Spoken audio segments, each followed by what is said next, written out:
Why? Because we're booming, and so much so we can't accommodate it all. Just within Alberta, oil sands development has spilled over from Fort McMurray to the Edmonton region, where tens of billions of dollars of investment in upgrading and refining are planned. With 14 upgraders planned or under construction in these two regions, frankly, it's one of the largest industrial projects in the world, and we're still not keeping up. Now, Edmonton is spilling over to Montana, into Chicago, into Detroit, and of course to Texas.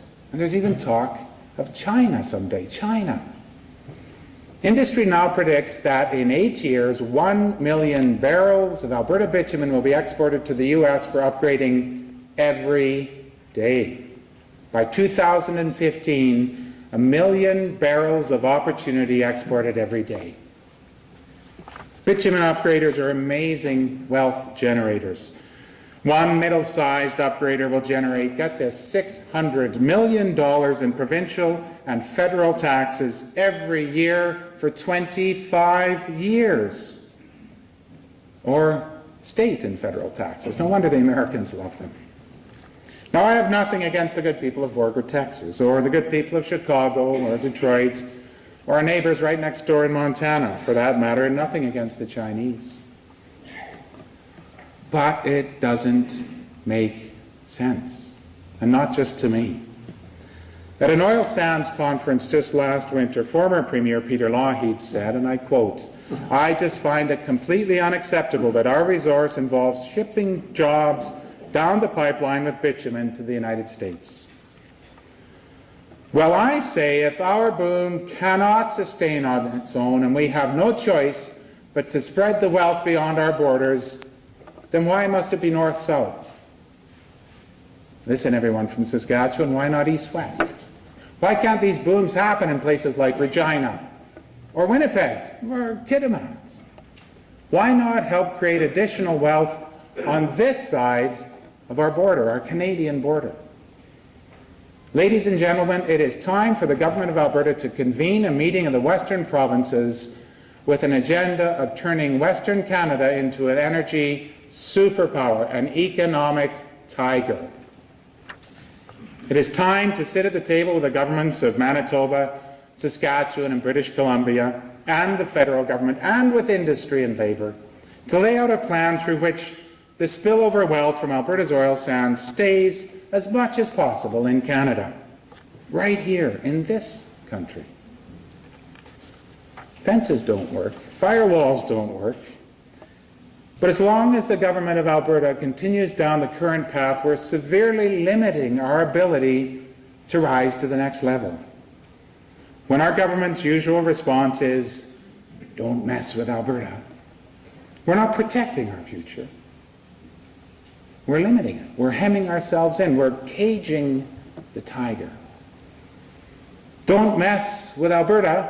Well, it may score some easy political points, but it doesn't move us forward. It doesn't move us anywhere. Because in this time of unequaled opportunity, it's time for Alberta to lead, not from fear, not with threats, but with vision. It's time for the Government of Alberta to understand that our relations with the other provinces, especially the Western provinces and the federal government, can be a win-win. Just like any good business deal, just like any good friendship. It is the power of partnership. This is our chance, right here, right now. Alberta has to recognize that we have the opportunity to lead, an opportunity and a responsibility to ourselves, to this province, and to Western Canada, and I want to be the Premier to do that. That's the idea. Here are the brass tacks. It starts with a plan. What a concept, a government with a plan. But we do need one. We need to do the obvious, and we should get on with it right away. What does that mean? It means we need to assess the carrying capacity of our water, the Athabasca River, the North Saskatchewan, and pretty quickly the Peace. We need to figure out the same for our land and our air. Just because 5 upgraders are good doesn't mean 20 or 4 times better. We have to get a handle on the cumulative impact of this development, all of it.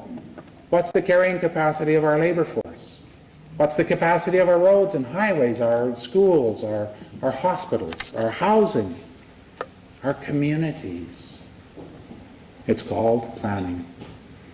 Planning, we've been calling for. Planning this government seems unable or unwilling to do. Once that's done, once we have hard numbers and a clear idea of just how many upgraders and processors we can handle in Alberta, we can sit down with our neighbouring provinces and ask them, instead of this bitumen heading south to the US or overseas to China or wherever it may go, do you want it? Do you want to process it in your province? Can you?